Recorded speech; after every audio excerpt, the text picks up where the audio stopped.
every generation. But I'm sorry, if you only want to work 4 hours, it's going to be harder for you to get a house. I think the work ethic is, you know, it's missing in the younger kids. They don't get it, you know. I'm sick and tired of millennials and Gen Z getting a bad rap from Gen X and boomers that are basically saying, we worked hard, you guys need to work hard. Well, that's actually what we're here to talk about today, because Gen X and boomers have definitely given millennials and Gen Z a whole lot of flack, acting like, well, you guys are just a lazy generation, or you just need to work harder. But the reality is that the playing field is actually not the same. And in today's video, we're gonna look at the numbers. We're gonna look at how disadvantaged millennials and Gen Zers are, but also what they can still do, what you can still do to financially win even bigger than the boomers. For the last 20 years, I've been giving financial game plans to people that want to get ahead financially, want to become financially free, or maybe even become multimillionaires. And I'm here to tell you that there's a lot of game plans that used to work. They are just outdated and they don't work anymore. And at the end of this video, I'm going to share the winning game plan for this generation for how you can absolutely win. Before we get there, let's dive into the numbers to see how hard it actually is for Gen Z and millennials. And what we're basically doing is comparing Gen X to Gen Z to basically say, all right, how are things similar and how are things different?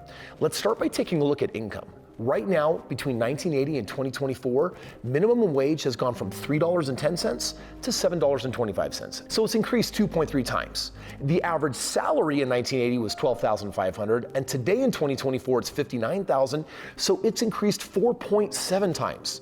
And the median household income, which means all of the people living in a house that are contributing to the income in 1980 was $22,000. Today is $77,000, so it's only gone up 3.5 times. So far, so good, I get it. 44 years has passed and we've basically seen a multiple, like things have gone up. But the real question is, how does that compare to the expenses? Well, let's start with rent, which is most people's largest expense, right? In 1980, you were paying $243 on average for rent, and in 2024, it's $1,900. So rent has gone up 7.8 times. Mind you, that's almost double what we saw incomes actually increase by. So my salary has gone up, but my rent expenses have gone up almost twice as much.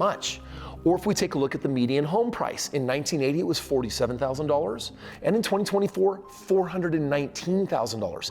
That is an 8.9 times increase. In college, between 1980, which was $2,300 versus 2024, $30,000 a year, has had a 13x increase.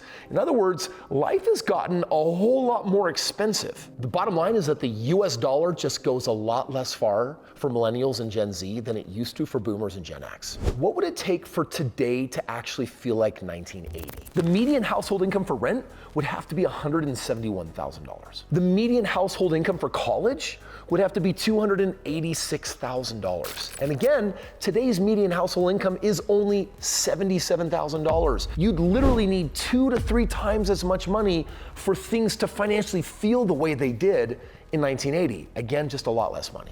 Bottom line is millennials and Gen Z are having a hard time affording what has been considered the basic cost of living compared to boomers and Gen X. Things like housing, food, transportation, taxes, healthcare, they're becoming more and more unaffordable, leading to a lot of complaints from millennials and Gen Z. Now, I want to remind you that there is a game plan to financially win in this economy, and right now with $2024 compared to 1980, I know because I'm helping a lot of young people win in that game plan, and at the end of this video, I'm going to share with you what that is.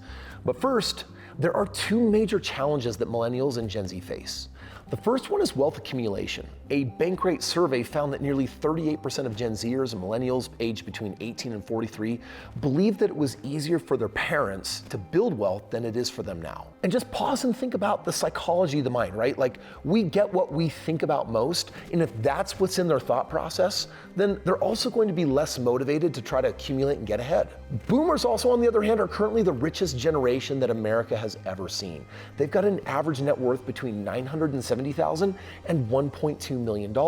By the way, a lot of that net worth actually comes from owning real estate, because in their generation, that was a part of the American dream. In contrast, millennials' average net worth ranges from $76,000 to $436,000 due to factors like recessions and student debt. The second challenge that they faced is simply a higher cost of living.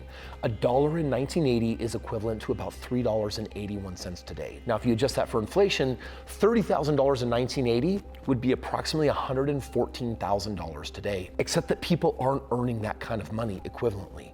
The housing market is more expensive, making homeownership unaffordable for so many. and student debt loans weigh heavily on millennials and Gen Z. In 2022, student loan debt in the US hit an all-time high of $1.76 trillion. And I'm going to be honest, when the administration started talking about actually coming in and wiping out the student loan debts and paying for college, I thought, wow, that's unfair. Like, I had to pay for my college. Shouldn't this generation have to do the same thing? But the reality is college is a lot more expensive for them than it actually was for me. Now I'm gonna tell you right now, if you don't have a game plan, the road ahead does not look good. Because according to Consumer Affairs, Gen Z dollars today have 86% less purchasing power than those from when baby boomers were in their 20s. Like, pause. Please hear that one more time. Gen Zers literally have 86% less purchasing power than baby boomers in their 20s. And the cost of public and private school tuition has increased by 310% and 245% respectively. And Gen Zers and millennials are paying 57% more per gallon on gas than baby boomers did in their 20s. So to sum it up, millennials and Gen Zers, they're not lazy. And I'm telling you right now that if I have one more person come into my world and complain about them being lazy, I'm gonna direct them to this video and I'm gonna chew them out and say, hey, you actually have to get your facts straight. This next stat, I think, actually tells the true story of who's lazy and who's not. Because roughly half of Gen Z and millennials, 53 and 50% respectively, say that they're bringing in extra income. Now, if you compare that to Gen Xers, that's only 40%, or boomers, only 24% according to Bankrate.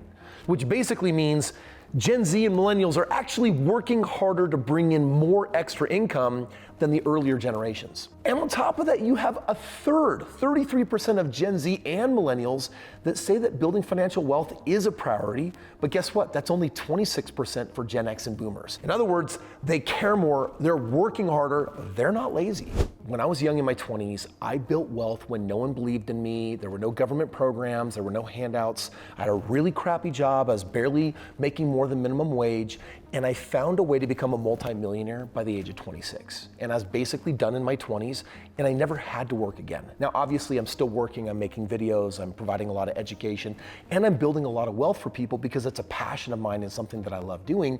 And I'm gonna tell you that the game has changed. You've gotta do it different. You take a look at all of those numbers that we've talked about in today's video, and there is a game plan for you. Now, I can tell you right now, I can think of 5 game plans off the top of my head for young people that are starting in debt or with nothing, trying to figure out how to become financially successful. And if you'd like to get a free game plan, if you want to know what your options look like literally if I put myself in your shoes and was starting today with your financial circumstances, I guarantee you I can show you step by step how to become a millionaire and even a multimillionaire. And no, it's not going to take you 40 years or 30 years. You can actually do it a lot quicker because you also have certain advantages that the other generations didn't have. And if you want to understand what those are, click the link below, request a free game plan.